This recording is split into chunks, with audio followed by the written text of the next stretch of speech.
This is part 2 in our series, looking at the different empires described in Daniel chapter 2. And we'd like to just consider for a moment a couple of the words we looked at last week, which came from 2 Peter chapter 1, verse 16, where we read that we have not followed cunningly devised fables, says Peter, when we made known unto you the power and the coming of our Lord Jesus Christ, but were eyewitnesses of his majesty. For he received from God the Father honor and glory, when there came such a voice to him from the excellent glory, This is my beloved Son, in whom I am well pleased. And this voice which came from heaven we heard when we were with him in the holy mount. So that's what Peter has to say, that we didn't follow a bunch of carefully cooked up fairy tales, is really what he's saying there. When they made known to the disciples and the different believers in the first century the power and the coming of the Lord Jesus Christ, but they had been eyewitnesses of his majesty. And he goes on to say that we have also a more sure word of prophecy, whereunto you do well that you take heed to, as unto a light that shines in a dark place until the day dawn and the day star arise in your hearts. And so the word of prophecy that is given to us throughout the Bible is something that is very sure and firm, and it is something that we can take great comfort in and instruction from. When we come to Daniel chapter 2, and Daniel gives the explanation of this great vision that he sees, he says in verse 28, There is a God in heaven that reveals secrets and makes known to the king Nebuchadnezzar what shall be in the latter days. And what he sees is a vision that has to do with this great iron image. So let's just read a little piece of this vision, coming into Daniel chapter 2 and verse 31. Thou, O king, sawest, and behold, a great image, the great image whose brightness was excellent, stood before thee. The form thereof was terrible. The image's head was of fine gold, his breast and his arms of silver, his belly and his thighs of brass, his legs of iron, his feet part of iron and part of clay. Thou sawest till that a stone was cut without hands, which smote the image on his feet, which were of iron and clay, and brake them to pieces.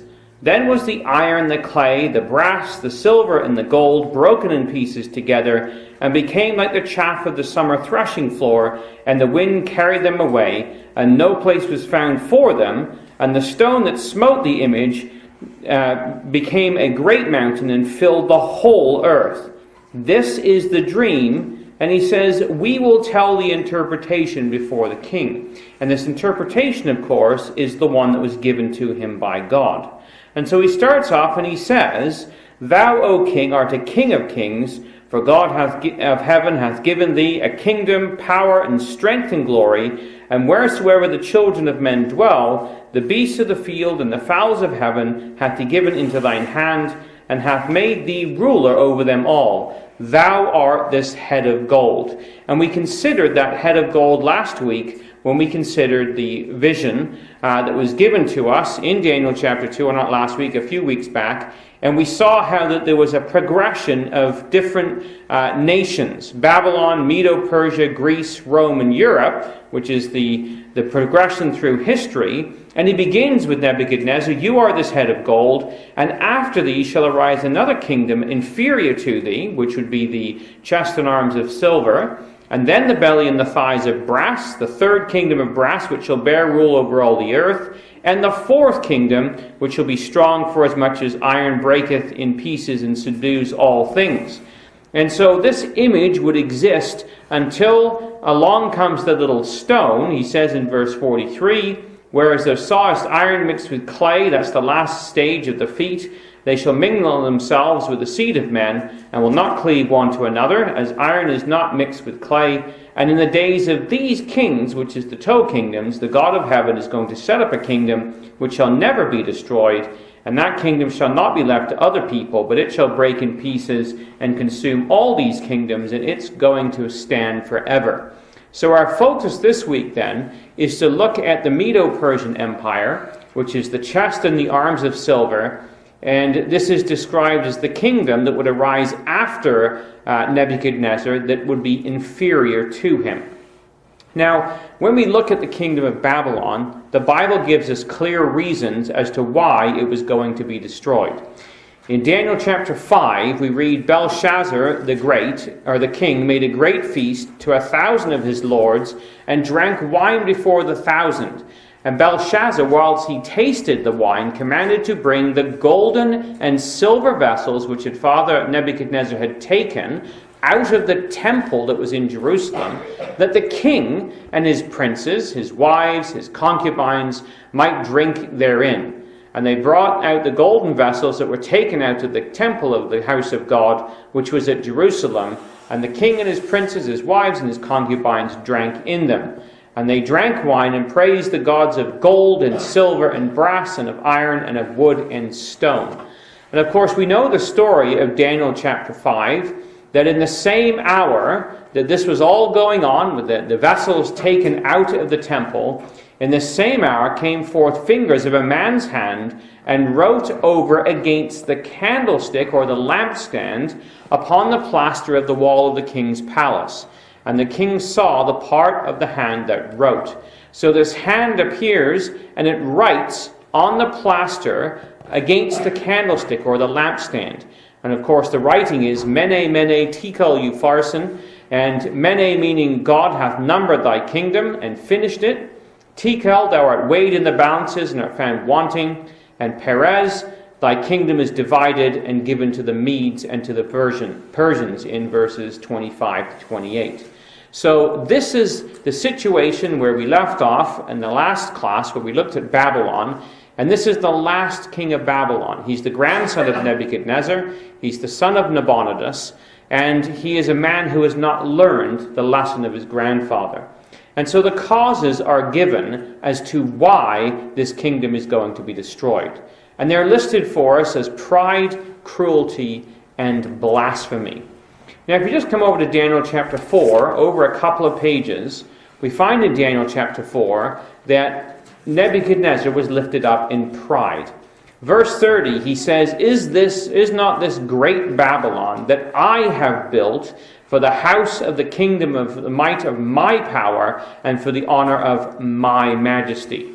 Now you'll just notice there that little brick up the very top of the screen. That brick sits in the Oriental Institute in Chicago, and it has inscribed on it the name of Nebuchadnezzar right onto the brick itself. And so this is the house that Nebuchadnezzar, or the great building or construction, Babylon, that he built, and he was proud. And of course, we read in this whole chapter, in chapter 4, how that God changed his visage and he became like a beast, and he ate straw like the ox, and so on and so forth. And at the end of that, he recognized that it was God that ruled in the kingdom of men and gave it to whomsoever he would. But at the same time, Nebuchadnezzar's son and grandson didn't learn this lesson.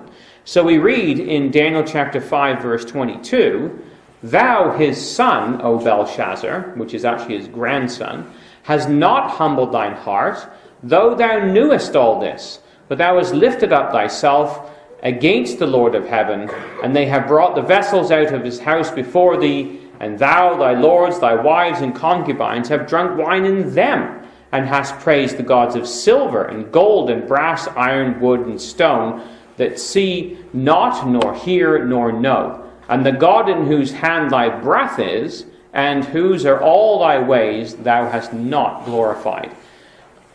So this is the unrepentant pride of Belshazzar, the son of, or grandson of Nebuchadnezzar, in that he brought the very vessels out of God's holy temple in Jerusalem, and he drank wine in them at this great drunken feast, and praised the gods of, and it's interesting that it's silver and gold and brass and iron and stone, which of course are all the elements of this great image, and they're unrepentant. They haven't learned that great lesson. And so when we read about God's anger against Babylon, what we find is it's given to us in a couple of places, one of which is in Isaiah 47 and verse 7. Thou saidst, I shall be a lady forever, so that thou didst not lay these things to heart, neither did remember the latter end of it. Therefore hear now this, thou that art given to pleasures and dwellest carelessly, that sayest in thine heart, I am, and none else beside me. I shall not sit as a widow, neither shall I know the loss of children. But these two things shall come to thee in a moment, in one day, the loss of children and widowhood. They shall come upon thee in their perfection, for the multitude of thy sorceries and the great abundance of thine enchantments.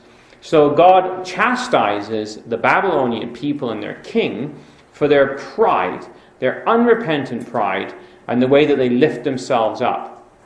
Now it's also interesting that in this same chapter, verse 6, just before this, God says that he was wroth with his people, he polluted his inheritance, and he gave them into thine hand. However, this great king showed no mercy, and upon the ancient thou hast laid a very heavy yoke. And so it was a cruel and repressive power, this Assyrio-Babylonian power, that would come against the children of Israel and would destroy them. And so the destruction is also told. That's some of the reasons why God would judge them the way he did. But the destruction of Babylon is also described to us. This, of course, is the Ishtar Gate, which now sits in Berlin.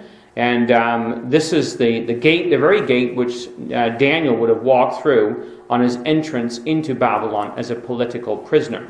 But just come, if you would, to Jeremiah chapter 25. Because in Jeremiah 25, God gives us there the time frame of this nation, how long it would subdue Israel.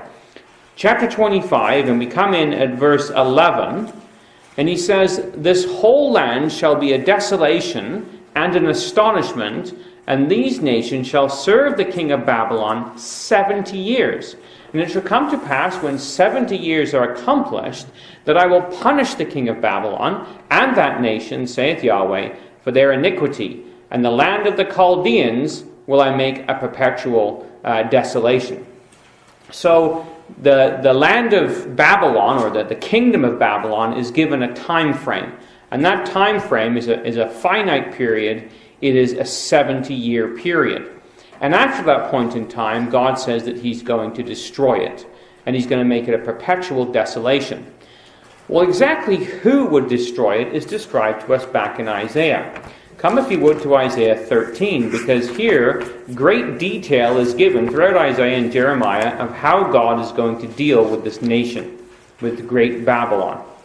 And he says in chapter 13 and verse 17, Behold, I will stir up the Medes, or the Medes as sometimes are called, against them, which shall not regard silver. As for gold, they shall not delight in it. Their bows also shall dash the young men to pieces, and they shall have no pity on the fruit of the womb.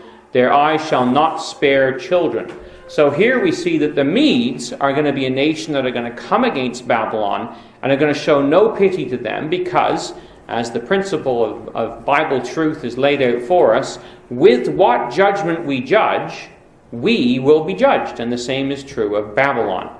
And so, not only does he tell them who is going to come, that it's going to be the Medes, but he actually names the very person who's going to lead them, which is in Isaiah chapter 45. So if you come over to Isaiah chapter 45, here we are given a very direct answer as to who this is going to be. Verse 1, Thus saith Yahweh to his anointed, to this man called Cyrus, whose right hand I have holden, to subdue nations before him. I will loose the loins of kings, that thou mayest know that I, Yahweh, which call thee by name, am God of Israel. For Jacob my servant's sake, and Israel mine elect, I have called thee by thy name, I have surnamed thee, though thou hast not known me. Now Isaiah is writing approximately 200 years before Cyrus would come along. And he's identifying him there. And this carving is one in Persepolis, the capital city of ancient Persia. And it is a carving of, what they believe, Cyrus himself. And so he's depicted there having multiple wings, which had something to do with the deities of which they worshipped in the day. But not only does he tell them how that Cyrus would be the one, he's from the Medo Persian nation really, but also how it would happen. Jeremiah 51, verse 13, he says, O thou that dwellest upon many waters, abundant in treasures, thine end is come. the measure of thy covetousness. Therefore, thus saith Yahweh, behold, I will plead thy cause and take vengeance for thee. I will dry up her sea and make her springs dry. A drought is upon her waters, and they shall be dried up, for it is the land of graven images, and they are mad upon their idols. So here God describes how that he's going to dry up the waters on which this great city of Babylon sits. Well, if you're still in Isaiah, he says there, this is actually not 45, it should be... No, it's the next passage I'm looking for. But anyway, we can find this verse later on. But he says this. It could be Jeremiah as well. I'll have to find it for you. But this is what he says of how he would go about doing this. He says, I will loose the loins of kings to open before him the two-leaved gates. The gates shall not be shut. I will go before thee and make the crooked places straight. I will break in pieces the gates of brass and cut in sunder the bars of iron. I will give thee the treasures of darkness, the hidden riches of secret places, that thou mayest know that I, Yahweh, which call thee by name, am the God of Israel. So here is the one who is going to come, and he says that he's going to loose the loins of kings. It is actually, Isaiah 45.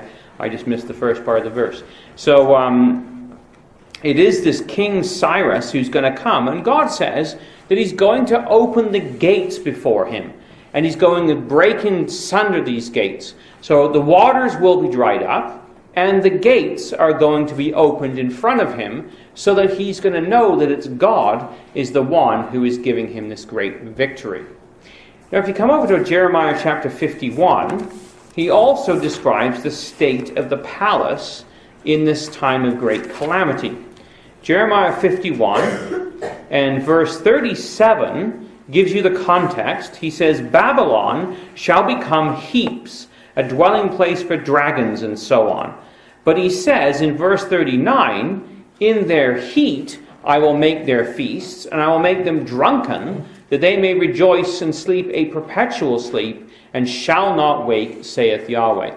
So here's an interesting passage. It's one of our proof passages for the immortality of the soul not being a biblical doctrine, because here these people are going to sleep a perpetual sleep. So when they die, they go into the ground and they're not going to be raised again. But he's talking about the destruction of Babylon and those that are enjoined into this great feast. He says, I'm going to make them drunk. So they'll be destroyed in their drunkenness. Now, one of the passages we'd like to look at in regards to this is back in Isaiah, and I apologize for kind of doing the dance between Isaiah and Jeremiah, but it's kind of, this is where the scriptures are. So Isaiah chapter 14, verse 12, and this is the description of Lucifer. How art thou fallen from heaven, O Lucifer, son of the morning? And of course, Lucifer simply means the day star. How art thou cut down to the ground, for thou didst weaken the nations. And when you look at this, you say, well, what is this talking about? Now, if you just glance back at verse 4 in chapter 14, he says, take up the proverb, this proverb against the king of Babylon, and say, how the oppressor ceased, and the golden city ceased. The Lord hath broken the staff of the wicked, and the scepter of the rulers. So this is a proverb against the king of Babylon, and he describes him as Lucifer, like the day star. The brightest star, first thing in the morning, you can see, but once the sun arises, it's obliterated. It's no longer visible. So it's only there for a short period of time. He says, thou shalt say in thy heart, I will ascend to heaven. I will exalt my throne above the stars of God. I will sit also upon the mount of the congregation in the sides of the north. I will ascend above the heights of the clouds. I will be like the Most High. Yet thou shalt be brought down to hell, to the sides of the pit. And he goes on to say, thou art cast out out of the grave like an abominable branch, and thy raiment as the raiment of those that are slain, thrust through with the sword, that go down to the stones of the pit, as a carcass trodden underfoot. So this is talking about Belshazzar. He is the king of Babylon, when Babylon would be destroyed, and it's describing here how he would die. He'll be lifted up in his heart in pride, which we saw in that great feast. And so the prophet says you're going to be thrown out of your grave like an abominable branch. You're not even going to have a proper royal burial, but rather you're going to be thrust through with the sword and cast aside and trodden underfoot. And that's how this great king of Babylon would die. Well, just back one more page in chapter 13 and verse 19, it tells us of the complete destruction of Babylon. It says, Babylon, the glory of the Chaldees, or kingdom, the beauty of the Chaldees, excellency shall be as when God overthrew Sodom and Gomorrah.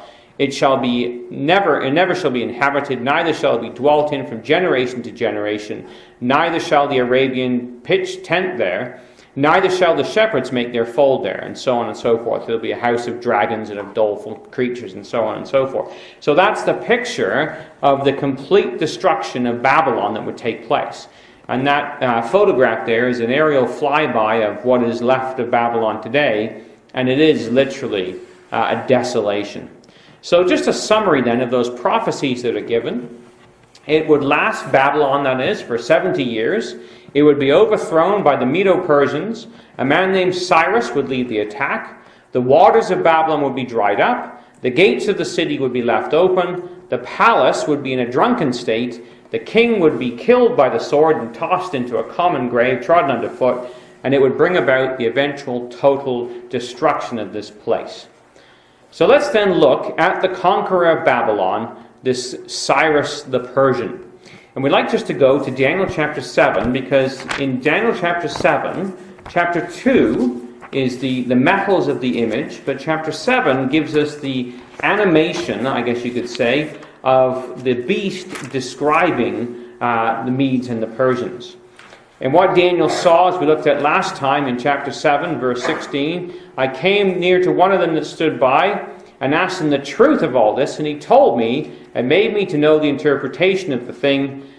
These great beasts, which are four kings that would arise out of the earth. And our focus is going to be on the bear that is described to us there. It's another beast, the second, like a bear, that is raised up itself on one side. It had 3 ribs in the mouth between the teeth of it, and they said unto it, Arise and devour much flesh.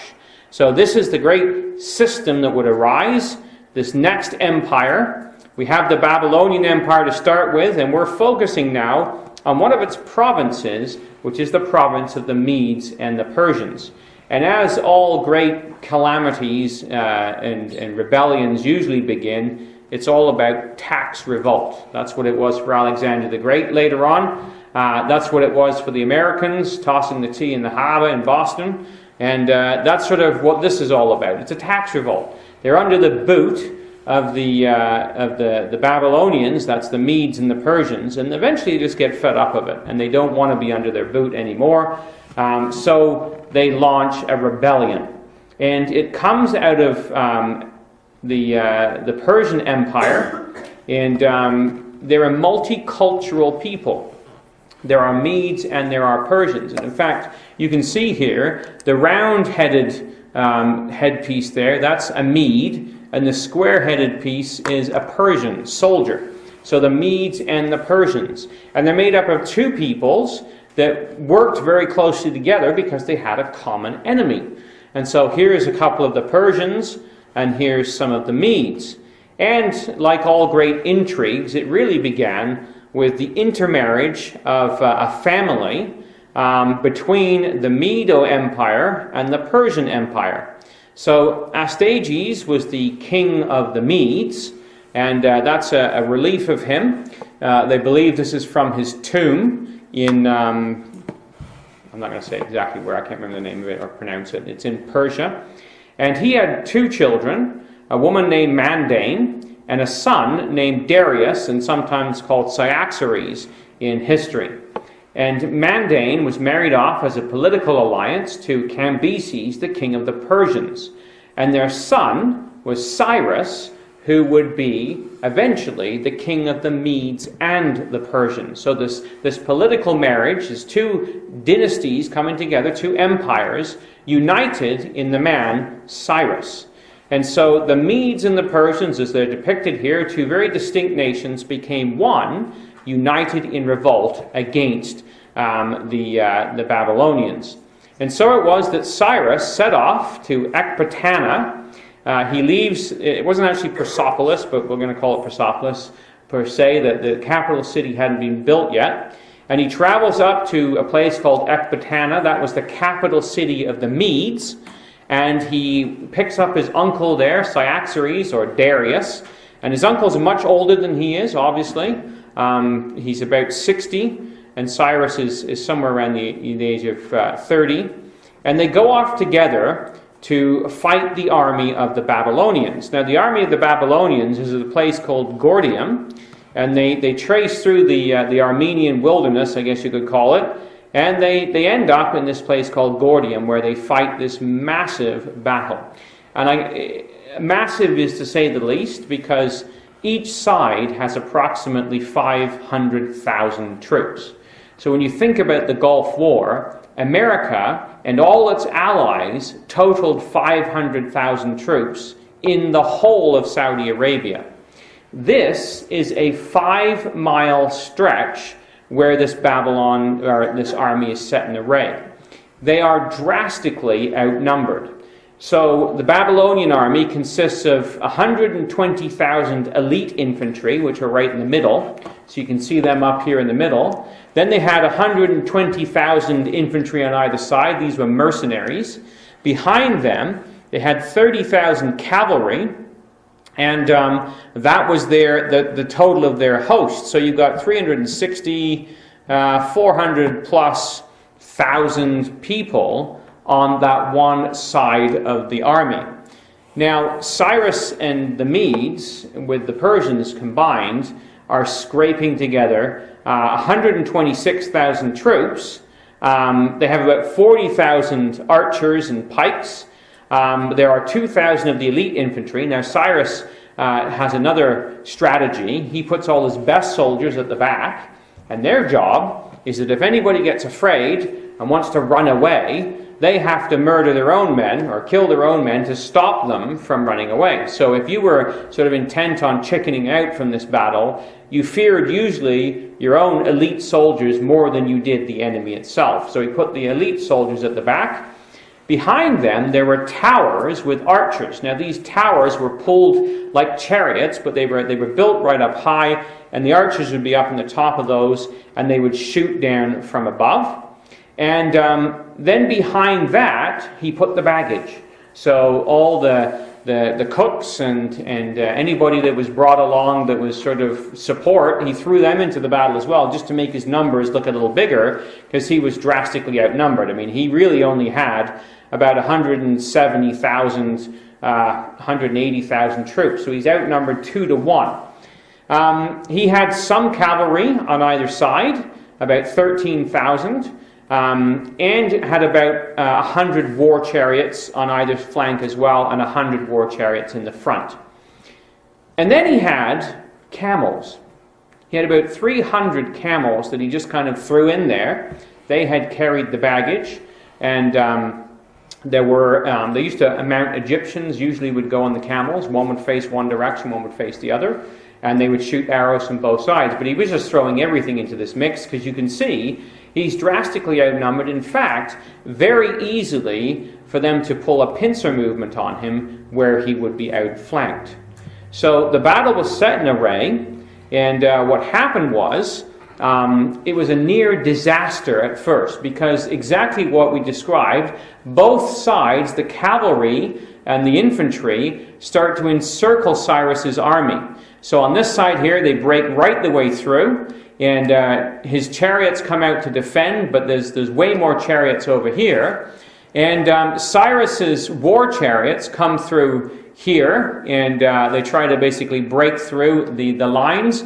But the elite troops of the the Babylonians manage to break through his lines, but only get as far as the baggage.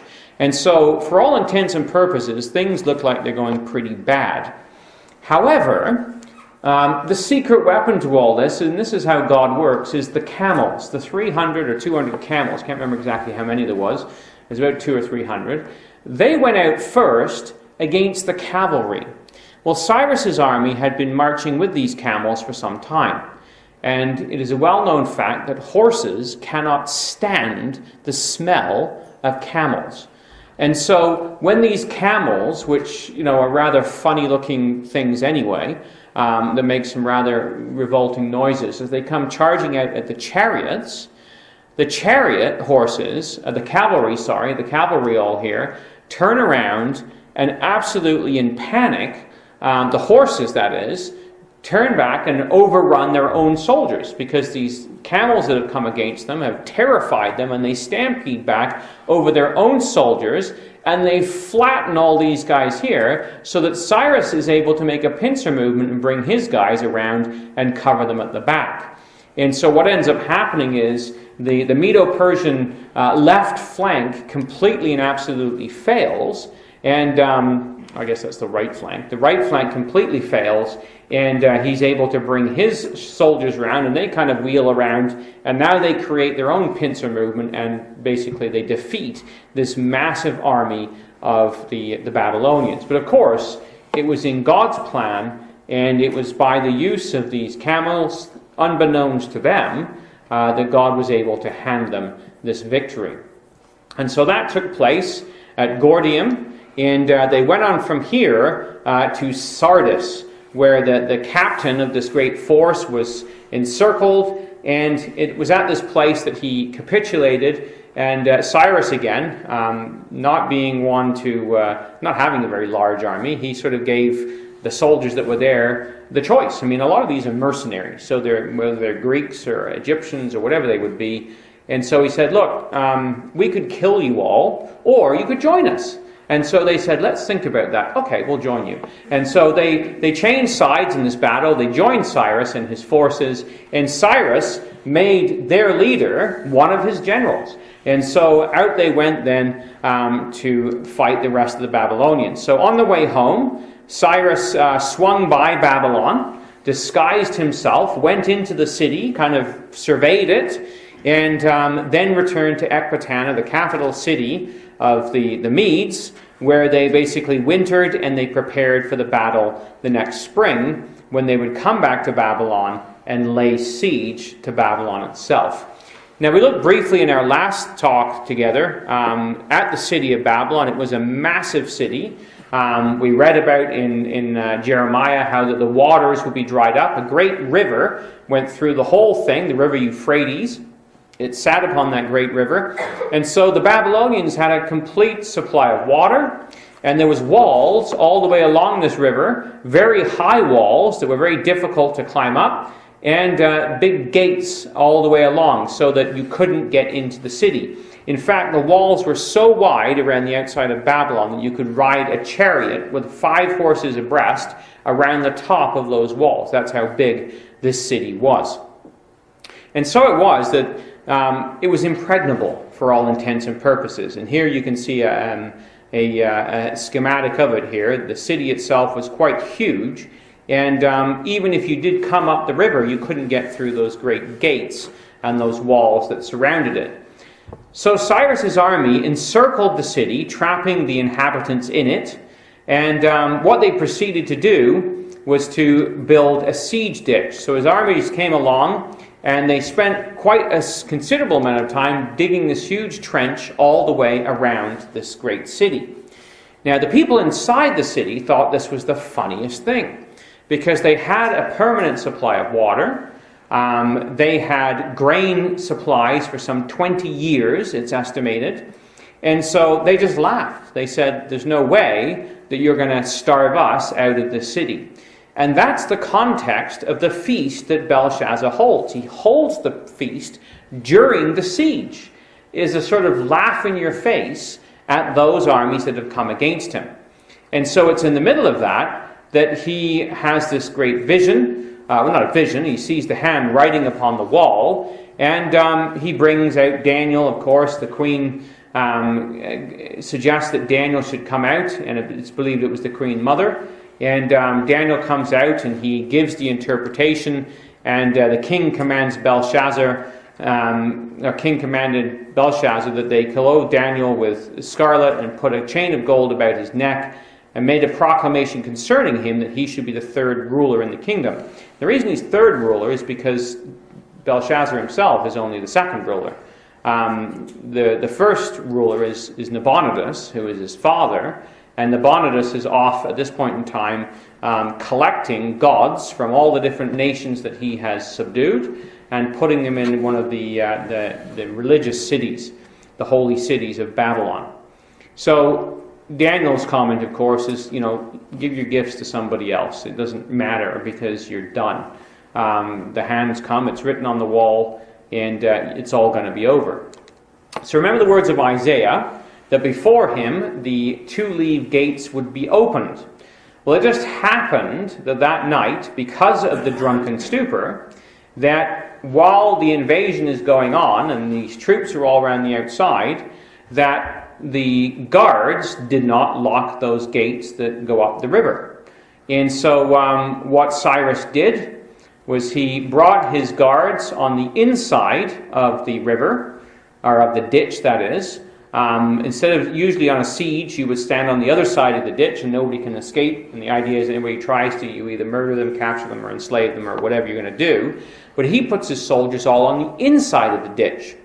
And remember the words of Jeremiah, that her sea would be dried up. He would dry up her sea and make her springs dry, bring a drought upon her waters. So what Cyrus did was actually, these are not siege ditches. Their job was to take the waters. He diverted the waters so that they would run around the outside of the city, and then they could walk up through the channel of the dry river bed now and go inside the city, which is exactly what they did.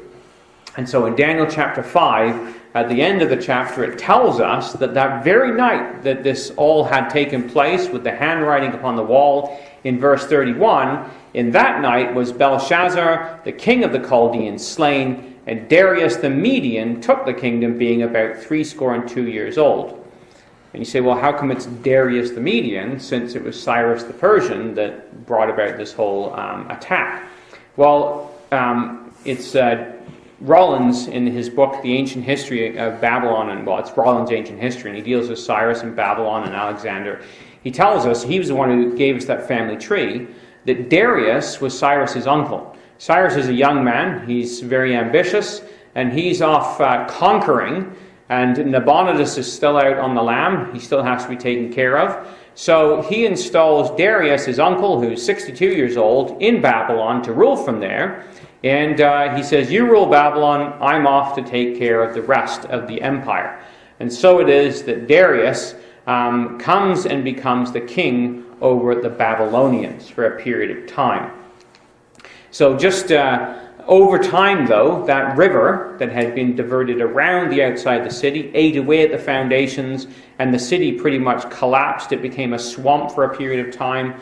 And today it is literally a ruin, and there is nothing much left of it. In fact, I meant to find the slide. I've got it of Iraq, where Saddam Hussein was rebuilding this, trying to build an amusement park there and make it a tourist destination, and had some great big statues of himself dressed up like Nebuchadnezzar.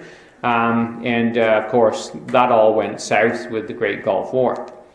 So Medo Persia itself then becomes the great empire now that would rule over the whole world. And it's centered out of two capitals, really. Persepolis, which was the city of Cyrus, that he had commissioned and built. And the other one you're familiar with is Susa, or Shushan, the palace city of the Medes and the Persians. So one's kind of the summer city and one is the winter city.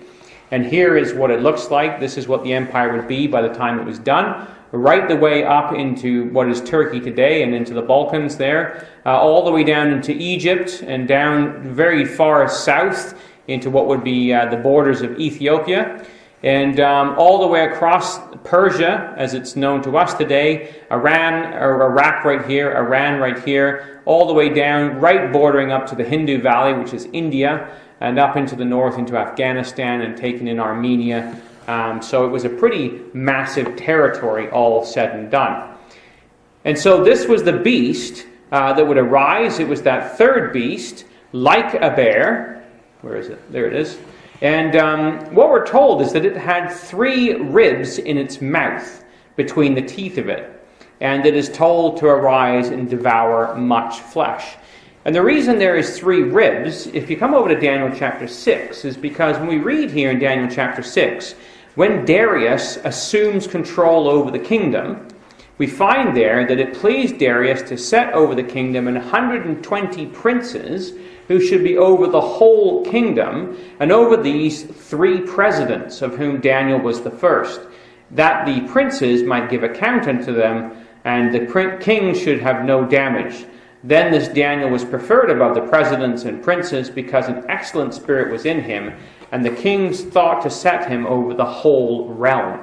So here Daniel then becomes, of course, king, or not king, but president over this whole area. He's well into his 80s at this point in time. This is very late in life. And of course he's promoted, and he is trusted by the king, which only brings one result from men, and that is envy and jealousy. And of course we have the story of Daniel chapter 6, which is Darius, the Mede, Cyrus's uncle, who gets trapped into this whole issue of prayer. And nobody was to pray but to his God. And of course Daniel refuses to do this, and he goes to his window as he'd done before and prays towards Jerusalem, and consequently is taken and is put into the lion's den. And so we read there in Daniel chapter 6 verse 15, Then these men assembled unto the king and said unto the king, Know, O king, that the law of the Medes and the Persians is that no decree or statute which the king established may be changed. Then the king commanded, they brought Daniel, cast him into the den of lions. Now the king spake unto and said unto Daniel, The God whom you serve continually, he will deliver you. And so, brothers and sisters, if we think we hit our 80s and our trials are over, guess again. Because this is when Daniel goes into the pit with the lions. He's something like 87 to 90 years old at this point in time. So he's in there, and of course we know the story, how that God closes the mouths of the lions, and Daniel is preserved. And in fact, it's interesting because in Shushan the palace, or Susa, there is what is called today even the tomb of Daniel. Because this empire was a very sophisticated empire that lasted many, many years. It was followed by the Greek Empire, and they built this tomb of Daniel, where it's believed that Daniel's remains are entombed somewhere in there.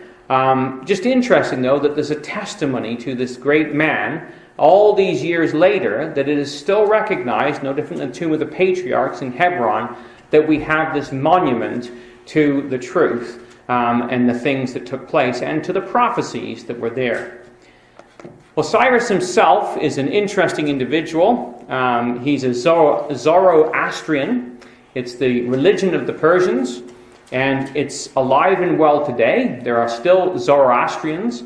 A good friend of mine, who, God willing, is coming to Winter Bible School, Andrew White, married a Persian girl who had come into the truth, and her religion before that she was a Zoroastrian because she was Persian. So it's a very ancient religion, still in existence to today, and a little bizarre, but it is nonetheless what it is. Darius, though, the Great, this is his tomb. It's quite a massive construction, carved out of the wall, similar to the Nabateans did down in Petra, and it stands there as a testimony to Darius the Great as well. And there are other kings that have their tombs there as well as Darius. So it's very interesting, though, that Cyrus, of course, who would then become king following the death of Darius, would put together a decree to send the people back to the land. And this was found in Cyrus's tomb near Persepolis. And he says, I am Cyrus, king of the universe, the great king, the powerful king, king of Babylon, king of Sumer and Akkad, king of the 4 quarters of the world, son of Cambyses the great, king of the cities of Anshan. When I went as harbinger of peace, that is, into Babylon, I founded my sovereign residence within the palace amid celebration and rejoicing. My vast troops were marching peaceably into Babylon, and the whole of Sumer and Akkad had nothing to fear. I sought the safety of the city of Babylon and all its sanctuaries. As for the population of Babylon, who, as if without divine intervention, had endured a yoke not decreed of them, he says, I soothed their weariness. I freed them, from their bonds, from Susanna or Shushan. I went back to the places of I sent back to their places, to the city of Asher and Susa, the sanctuaries across the river Tigris, whose shrines had early been dilapidated, because this is what Nabonidus was doing. He was running around stealing all the gods and hoarding them to himself. He says, the gods who lived therein and made permanent sanctuaries for them, I collected all their people and returned them to their settlements and their gods, which Nabonidus, to the fury of the Lord of gods, had brought into Shusana. And the command of Marduk, the great Lord, I returned them unharmed to their cells in the sanctuaries that made them happy. May all the gods that I return to their sanctuaries every day before Bel and Nabu ask a long life for me and mention my good deeds. Now that's what's put right on the cylinder. But if you just turn in your Bible over to Ezra, we have the decree that Cyrus gave concerning the Jews. So this is the time period that we've just sort of been through. And if you look at Ezra, in chapter 1, we find there, it's the first year of Cyrus, the king of Persia, that the word of the Lord by the mouth of Jeremiah might be fulfilled. The Lord stirred up the spirit of Cyrus, king of Persia, that he made a proclamation throughout his kingdom, and put it also in writing, saying, Thus saith Cyrus, king of Persia, Yahweh, God of heaven, hath given me all kingdoms of the earth, and hath charged me to build him an house at Jerusalem, which is in Judah. Who is there among you of all his people? His God be with him. Let him go up to Jerusalem, which is in Judah, and build the house of Yahweh, God of Israel. He is God, which is in Jerusalem. And he tells them to heap upon them silver and gold and goods and beasts, and the freewill offering for the house of God that's in Jerusalem. So exactly what's on that cylinder about him returning all the gods to their countries, we have a portion of that in the Bible where he gives the actual decree to send the Jews back from Babylon to Jerusalem to build their city and the city of their God. And so it's an amazing thing how that Bible prophecy and archaeology corroborate one another. We have that in the text. Remember the words of Peter, we haven't followed a bunch of made-up fairy tales. This is the truth that we have before us. So just spending a couple of minutes just to look at the great palace at Pasagard. It's the audience hall of Cyrus's capital. You can see here these great big columns and these great big marble flagstones that are all the way throughout. This was an absolutely massive construction. These were very advanced people. In fact, it's taken them a long time to even figure out how they built these great big cities. The tomb of Cyrus, of course, is there at Pasagard, or Pasargad, I guess it is. And this is where that cylinder was found, and it's still preserved today. So here's another person from the Bible who is a historical figure, and you can go to Iran, well, maybe not recommended, but you possibly could have in the past have gone to Iran, and you can go and visit the tomb of Cyrus. It's there today. Stands as a monument to the truth. Now, it's interesting, too, because we also read about Shushan the palace. When we come to Nehemiah, just over a few pages, from Ezra to Nehemiah now, Nehemiah, of course, was in Shushan the palace. And in Shushan the palace, there are these wall carvings. And these are from Shushan. They're very colorful. They have been restored. These ones, I believe, were in the museum in Chicago. And this is the time of Ezra and Nehemiah. So this is the words of Nehemiah, son of Hakaliah. Came to pass in the month Chislev in the 20th year, as I was in Shushan the palace. But he goes on to say in chapter 2, it came to pass in the month of Nisan, in the 20th year of Artaxerxes the king, wine was brought before him, and I took the wine. Of course, he was sad in his presence. Well, this is this great palace at Shushan, and there is the carvings or the painted mosaics, or whatever you want to call them, I'm not quite sure, reliefs, that are on the walls, were on the walls of Shushan the palace, and you can go to Chicago today and you can see the very same thing. It's there today. And so this is Bible prophecy and archaeology coming hand in hand, and just basic history to prove to us that this isn't stories, this is true. At Persepolis, this is the palace structure. It's in a massive structure that they have spent some time recently excavating. And just to give you an idea of how really massive this is, you can see the people that are walking along. You can just make them out. I believe it's right about there.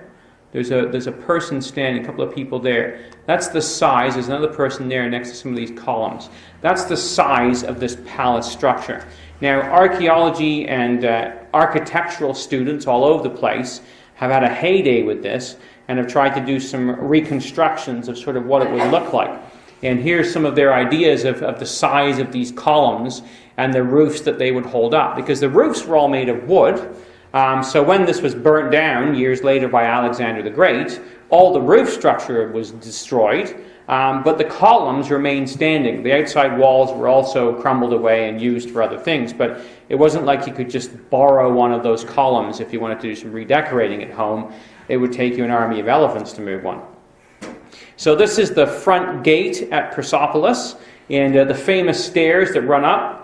And this is a reconstruction of what the gate would have been like. There's two of the bulls that they believe would have stood there. The Gate of the Nations is what it's called.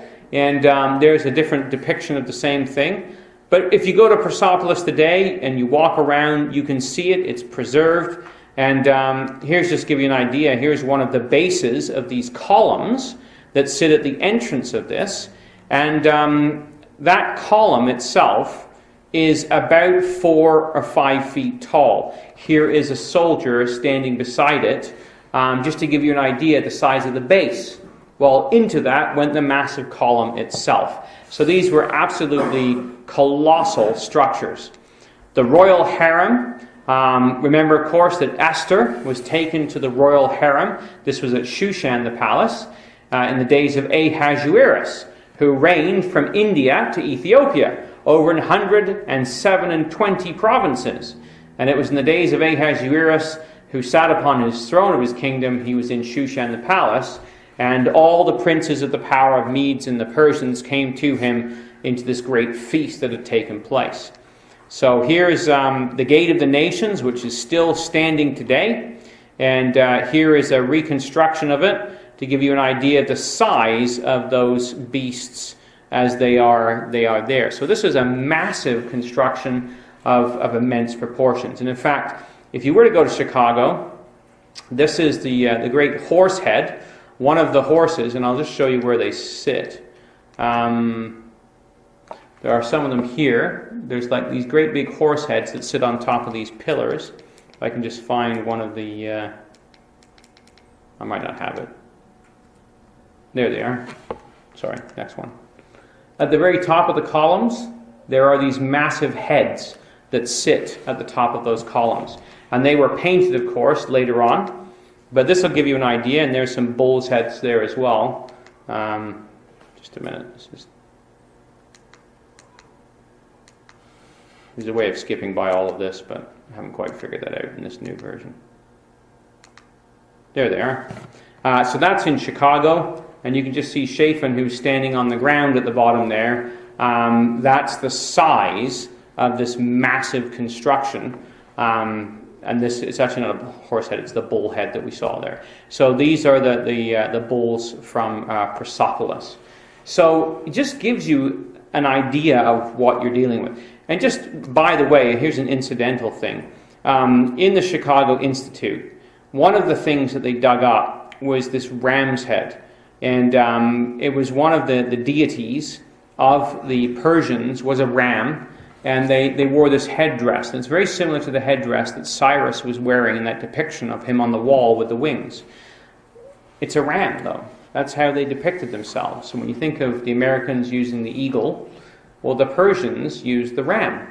And what does the Bible use in Daniel chapter 8 when it wants to depict the Persian Empire versus the Greek Empire? It uses a ram with 2 horns, one lifted up on one side more than the other. So there is the picture of the Persians. So when we come to the Bible, and when we look at these things and we read the stories of Esther and Nehemiah and Daniel, these are real places, and you can go to these places today, maybe not right now, but I know Brother John Ramsden has visited many of them when he was a much younger man and traveling through the Middle East, and actually was able to go to these places and take pictures and, witness firsthand some of these great archaeological sites that are a testimony to the truth of the Bible.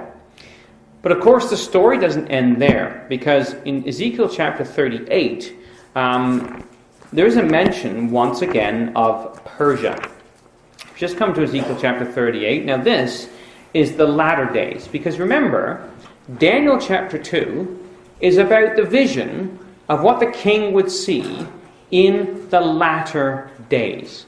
So there has to be a Persian element that still is there in the latter days. And we find in Ezekiel chapter 38, and in verse 4, he says to Gog, I will bring thee forth and all thine army, horses and horsemen, all of them clothed with all sorts of armor, even a great company with bucklers and shields, all of them handling swords, Persia, Ethiopia, and Libya with them, all of them with shield and helmet.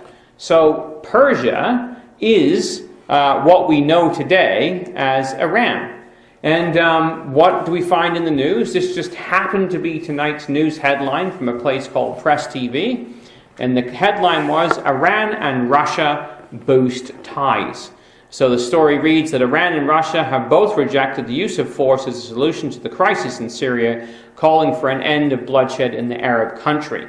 And it goes on and on about how they're working together to try and ensure that there is no Western intervention in the area. But this is very close following this big deal that was made with Iran over the nuclear armament program, and Iran and Russia, both of them working very closely together.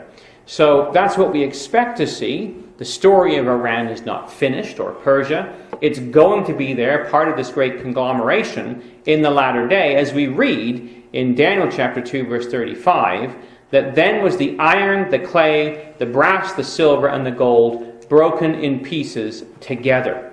And it's going to be consumed, and the God of heaven will set up a kingdom which shall never be destroyed, and it shall not be left to other people, but it shall break in pieces and consume all these kingdoms, and it is going to stand forever. So that's what we look forward to, is all these kingdoms of men, which have been these great glorious empires that have oppressed at different times God's people. The time is coming when they're going to be wiped away, and the kingdom of God is going to be established on this earth instead. And so that's what we're looking forward to. How do we know that it's true? Well, because the words that he's spoken about, all these empires throughout the ages have come to pass. In great detail, described for us, laid out for us, and history and archaeology both stand as a testimony to them, and even prophecy current, where we see Russia and Iran pulling together and uniting themselves against the West and against Israel. So we can be assured then, as Peter told us, we haven't followed cunningly devised fables. These aren't a bunch of stories, but we have the clear and absolute Word of God laid out for us that we can put our trust and our confidence in.